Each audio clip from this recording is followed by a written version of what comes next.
Faculty of nursing BSMMU Bangabandhu Sheikh Mujib medical বিশ্ববিদ্যালয়ে নার্সিংয়ে 100টি seat রয়েছে, যেখানে ছেলেমেয়ে সবাই আবেদন করতে পারবে বা ভর্তি হতে পারবে। যার মধ্যে ছেলেদের 10% সিট, অর্থাৎ 10টি সিট ছেলেদের, বাকি 90টি মেয়েদের। প্রথমে 25টি ছিল, তারপর 40টি, বর্তমানে 100টি সিট রয়েছে। আর এখানে ভর্তি হতে চাইলে বিজ্ঞান গ্রুপের উপর হতে হবে, SSC ও SSC দুইটাই সায়েন্স থাকতে হবে, আর দুটো মিলে কমপক্ষে 7 পয়েন্ট থাকতে হবে, তবে আলাদাভাবে 3 পয়েন্ট করে থাকতে হবে।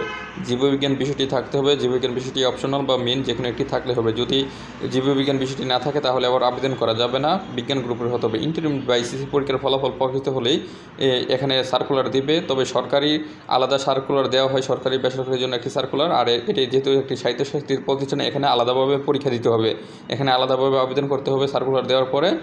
তারপরে আলাদাভাবে পরীক্ষা দিতে হবে, যারা পাস করবে সিট অনুযায়ী, যাদের স্কোর বেশি থাকবে তারাই সরকারি এখানে চান্স পাবে। তবে এখানে পড়াশোনা সরকারের মতনই সম্পূর্ণ ফ্রি।